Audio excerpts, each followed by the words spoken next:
ఏపీలో గత వైసీపీ ప్రభుత్వంలో అమరావతి స్థానంలో 3 రాజధానుల ఏర్పాటు కోసం తీవ్రంగా ప్రయత్నాలు చేసి విఫలమైన జగన్ గత ఎన్నికల్లో ఓటమి తర్వాత రూటు మార్చేశారు. అమరావతిలో రాజధాని ఏర్పాటు విషయంలో ప్రభుత్వ ప్రయత్నాలపై విమర్శలు కూడా చేశారు. అయితే ఇప్పుడు రాజధానుల విషయంలో వైసీపీ పూర్తిగా యూటర్న్ తీసుకుంది. ఈ మేరకు వైసీపీ కీలక నేత సజ్జల రామకృష్ణారెడ్డి ఇవాళ సంచలన ప్రకటన చేశారు. ఓ డిజిటల్ మీడియా కాంక్లేవ్ లో పాల్గొన్న వైసీపీ రాష్ట్ర సమన్వయకర్త సజ్జల రామకృష్ణారెడ్డి రాజధానిపై కీలక వ్యాఖ్యలు చేశారు. వైసీపీకి 3 రాజధానులు ఆలోచన లేదని ఆయన తేల్చి చెప్పేశారు.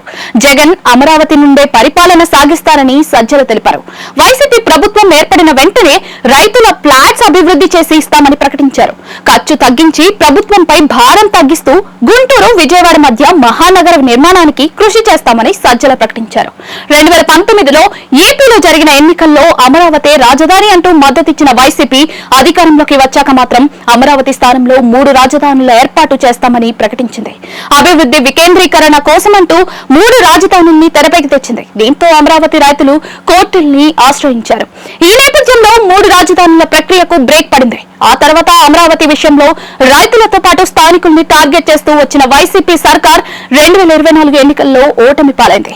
గత ఎన్నికల్లో ఓటమి తర్వాత 3 రాజధానుల పేరెత్తకుండా జాగ్రత్త పడుతూ వస్తుంది. సరైన సమయంలో రాజధానిపై నిర్ణయం తీసుకుంటామంటూ వైసీపీ నేత బొత్స ఈ మధ్య ప్రకటించారు. అదే సమయంలో అమరావతి విషయంలో చంద్రబాబు సర్కార్ దుబారాను జగన్ పలుమార్లు ప్రశ్నించారు. అయితే చంద్రబాబు సర్కార్ మాత్రం ఇవేవీ పట్టించుకోకుండా ముందుకెళ్తోంది. ఈ నేపథ్యంలో వైసీపీ నేత సజ్జల 3 రాజధానుల ఆలోచన లేదని, జగన్ అమరావతి నుంచే పాలన చేస్తారంటూ చేసిన ప్రకటన ఈ ప్రాంత రైతుల్లో సంతోషం నింపింది.